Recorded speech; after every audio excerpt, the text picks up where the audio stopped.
Nick Mondek with his family after the stem cell procedure credit. Cedars-Sinai, a boy in California, may have saved his father from a deadly returning cancer by becoming one of, if not the world's youngest stem cell donor.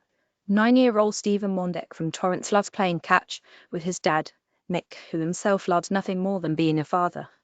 In 2003, the Mr. Mondek was diagnosed with acute myeloid leukemia and had to be treated rapidly with an injection of donor stem cells from his older brother, who is a perfect genetic match. He went into remission, but the cancer came back ferociously fast, and Mondek's only option was that he had to find another stem cell donor. This form of leukemia affects the blood-forming cells in the bone marrow, but an injection of stem cells can form the basis of a new immune arsenal that can locate and attack the leukemia tumors.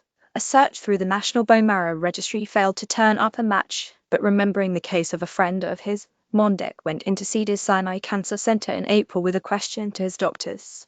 He was remembering the case of a friend of his who received a life-saving stem cell donation from his 18-year-old son to cure lymphoma.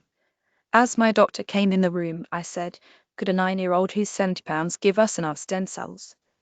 Mondek said to NBC Nightly News. Ronald Packett, the clinical director of the Stem Cell and Bone Marrow Transplant Program at Cedars-Sinai Cancer, confirmed that Stephen Mondek, who turned 10 back in August, was a possible donor. A child receives half of their DNA from each parent, so Stephen would naturally be a half match. Reporting on the story itself, Cedars-Sinai wrote that Packett said a half match might make the transplant more effective.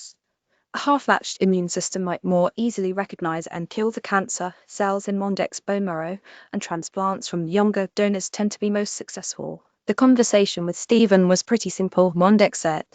I said, "Hey buddy, Dad's sick and they need someone to give me stem cells, and they want to know if you want to get tested to see if you can do it." Stephen's response, "When do we go?" "I wanted to make my dad's cancer go away, and if I was sick, I would think he would do the same thing for me," Stephen said.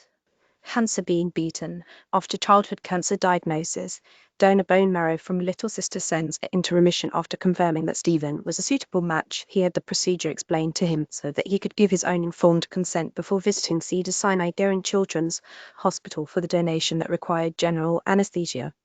The stem cells were collected via a process of blood cycling over 6 hours. A week later, Mondek underwent pre-donation chemotherapy to suppress his own immune system before eventually receiving the stem cells. After 6 weeks in the hospital, he was back home, but not before arriving in time to watch the final inning of Stephen's Little League game. More stories like this one. British woman gives birth after receiving transplant womb from sister and pro bono surgery at hospital. Stephen was very brave, and our team made sure everything went perfectly so that this young boy could help his father, said Hoyan Chum Du, the critical care pediatrician at Cedars-Sinai Children's. He donated 6 million stem cells to save my life, so it's not just an honor to call him my son, I'm proud to call him my hero, Mondek said.